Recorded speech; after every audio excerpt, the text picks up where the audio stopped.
Hi, folks. For some of you, this covers very routine territory.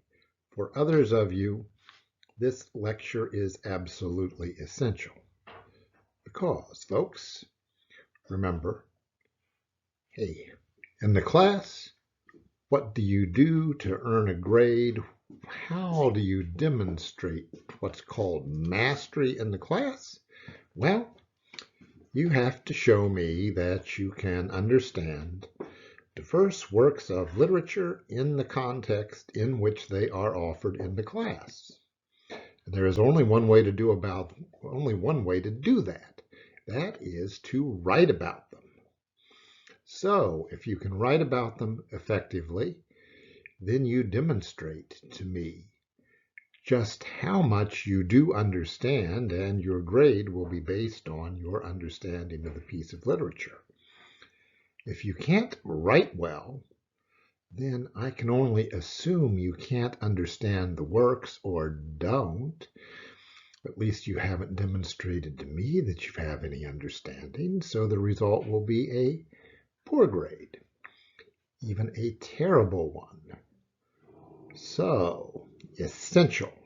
How to write a basic analytic literature paper, one that meets my standards.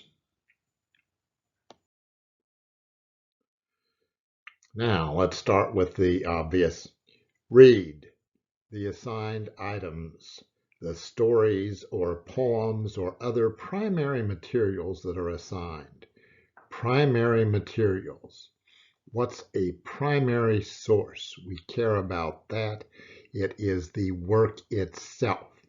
It is the thing you are writing about. If you are writing about, W.H. Auden's Shield of Achilles, the primary source is that poem, W.H. Auden's Shield of Achilles.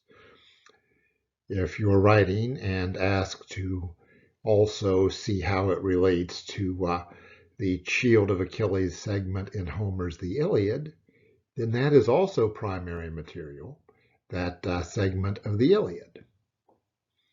Those are primary materials, the works themselves. Read the primary material, mark important passages, take notes, write down those important images or scenes so that you know what they are, to care about them as you put your paper together. Step the second, preparing yourself to write. Read my notes. Read the notes you've taken in class, those of you who are in an in-person class. If you're in a remote class, that means, did you take notes when I did my little lecture? Maybe, and you want to care about the PowerPoint there as well as the written notes that I give you. Now, having done that, then reread the primary material. Say, oh yes, talked about it for this. Let's see this in the item. And revise your notes. Next up, essential, write a working thesis. The first thing you must know when writing something is what you're going to write. Or the most absolute thing, goodness. So, what significant on-topic point can you take away from the piece? Ask yourself that. What interpretation are you trying to convey? What do you want to say about it? Did you find some meaning or message or important idea in the piece? If you're doing content analysis, which is what I look for on those assignments, what is that important idea? How is it developed? Get that in your mind and use that to write 1 to 3 sentences stating for yourself exactly what you are going to say in that paper. Now then, you have a working thesis. You're in a wonderful starting point, ready to outline.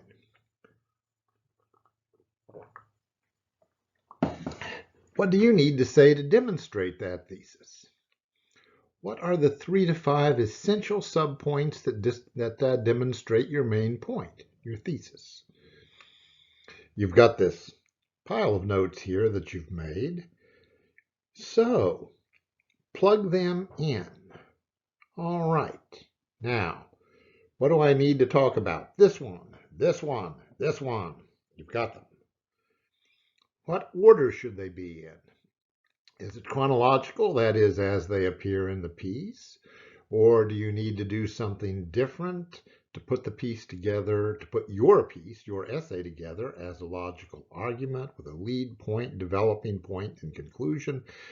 Decide what works best to make your point and write a quick topic outline. 1, 2, 3, 1, 2, 3, 4. I'm going to say this, this, this, and this, and what have you. Now, you've looked at the piece, you have evidence. Choose evidence to support each claim, each subpoint you have made. Every claim has to have evidence.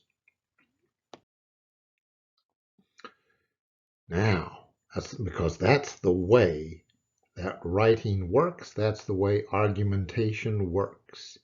Each of your major subpoints makes a claim. So each claim must be stated, must have evidence. That means cited text passages in form of brief quotes, references to specific phrases, or even a little word or a little cluster of them if you're doing really close analysis of poems. And cited, summary and paraphrase, all of those things work as evidence. They all have to be closely tied between that text and your essay. You have to cite them. And then also you must explain your point. Claim, evidence, explanation. In effect, that's what's called Toulmin argumentation. He uses slightly different terms for that, but those are the 3 points, the 3 elements. You make a claim, you provide the evidence, and you explain how it is that the evidence allows you to make that claim. Now you're ready to write because you've got the stuff sitting there, so have at it. Introductory paragraph, let's talk about that for a moment, because your introductory paragraph should lead directly into your thesis. It provides necessary context. It's not a big, broad, all over the place thing. Rather, it's a pointer leading down.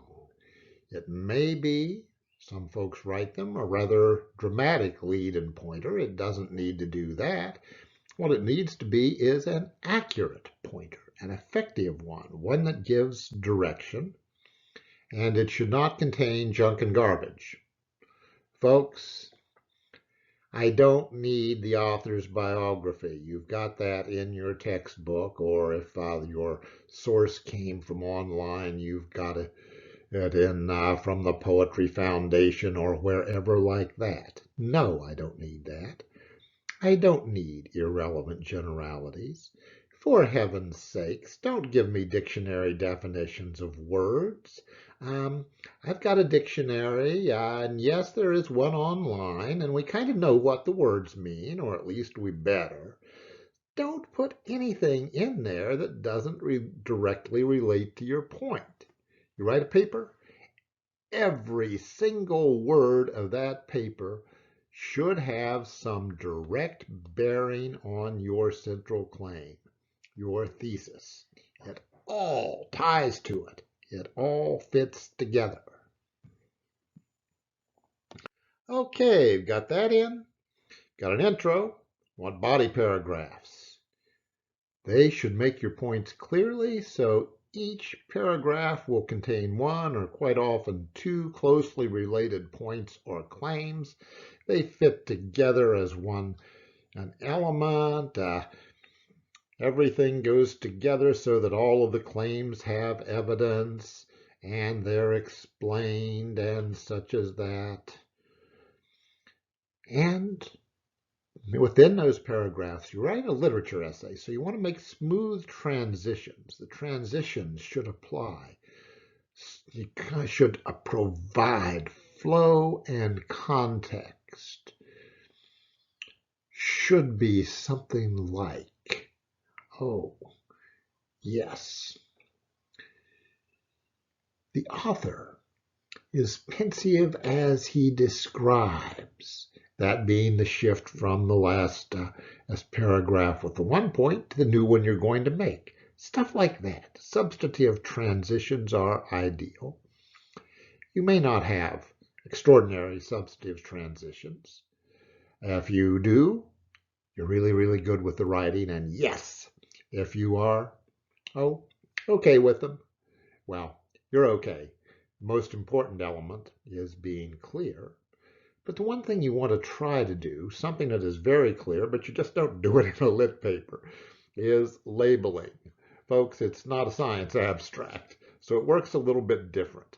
A lit essay flows so you don't label your claims. First, the author says. Second, the author says. Third, the author says. No. Don't do that. And such.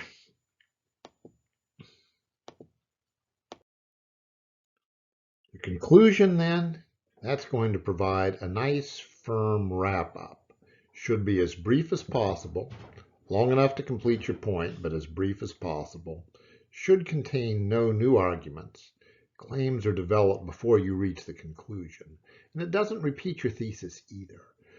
Rather, your conclusion states the completion of your argument. It explains where you have arrived by your argument. That is a basic paper. Now, this little lecture doesn't contain the other little things on the form. Be sure and look at my written notes on writing a paper. Look over a couple other things. That is maintaining standard scholarly style, which means you should minimize use of first person, that's I. For heaven's sakes, don't say we, not unless your dog has helped you write your paper. If the dog really helped, I guess you can say we, but might not be the best idea. Don't say you. You're not giving a lecture. I'm giving a lecture. I'm going to say you. But don't, because that you is kind of pointing. You don't do that writing an essay. So I shouldn't see I very much, shouldn't see we, should not see you at all pretty much. But don't go to stilted language trying to avoid this. Don't tell me. The reader will discover. If you absolutely must say I discovered, say I discovered. Now, that stuff is in your written notes up on Canvas, not in the little outline here, but you can get there. Now, but that's a basic paper. You follow that form. If the content's good, paper content deserves an A, you'll get an A for that. Now, if you're really good, really effective writer, there are more sophisticated forms that you can follow, and they will definitely give you excellent grades to go with good material. Don't do that unless you know what you're doing, though, for heaven's sakes. Hey, I have some very accomplished writers in here. Don't imagine that means any of you can do any fool thing. You get the notion. That is how to show me you are not an accomplished writer, and that's just not a good idea because I'm grading this thing. Goodness. And you've got to manage effective, basic form to receive a good grade. If your thesis counts 1, 2, 3 instead of offering a real claim or point, this paper is about grass, cows, and corn. Sigh. Well, you do that, you're going to get a really poor grade. It's going to be marginal because you're trying to tell me something about the piece you've read. You can't do that unless you express it, unless you give me something significant that you have. So, writing a real thesis is essential. Also essential, evidence. You're writing about the material. If you fail to provide evidence for all your claims, well, I'll probably give you back the paper with a 0 on it. If I do grade it, this is not going to be good for your grade. If you get it back with a 0, I'll probably let you rewrite, but don't try that just to find out. That's not a good thing either. Sources. Oh, I've got to mention that. Got to, because as indicated, you must use the primary source and properly cite it. Again, a primary source is the work itself. Using other primary source material like other writings by the author or what the author wrote about or something like that, it's allowed if you get permission first. Talk to me about that. That's why I have an email address. Now, secondary materials, the ones you should use, well, my notes and notes provided by the textbook author. Those are all good. If you want to use properly cited secondary materials from a scholarly database, like through the library, you know how to go to the library online, you better. Well, that's permitted, but it's really, really not encouraged. These are analytic assignments. They're not research assignments. You don't need to do that. You brush past one or use a little bit of one, that's okay. If you get yourself going in a wrong direction from one, that'll hurt your grade a bit. Don't do that, and such as that. On the other side of things, properly cite material, but if it's from Wikipedia or from the standard cheat sites, this is going to lower your grade, probably on the quality of the stuff that you've said as a result of using it. So that's a good reason to stay away from that. Wikipedia is a nice thing for simple historical background, fact-checking, and stuff like that. Wikipedia is not a scholarly source. Do not use it for analysis or anything related thereto. As for the cheat sites, folks, the stuff on those pages are written by drunken graduate students. I don't want to grade drunken graduate students. I want to grade you. So stay away from them. And if you use them and don't cite them, well, the result for that will be an F for the course and your paper will pay a visit to the Honors Code office. So that's sources and what you do and don't want to do with them. Recap.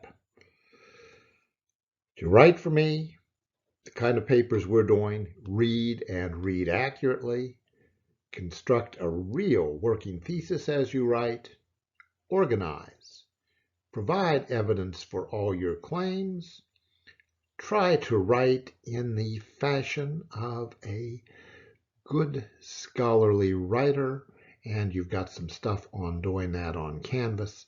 Do your best with that. And that is what you need to know. Again, for a few of you, this is oh so routine and you're yawning. Okay, I'm looking forward to your A papers if you absolutely know what you're doing. I'm going to be delighted with them. For a lot of you, if this looks like, oh, I've got to do this, then hey, sit down and learn to do it. And remember always, everything you write for me, I will look at drafts. I will look at outlines. I will answer questions. Email me if you have any concerns in the writing process, and I will get back with you rapidly, always. Okay.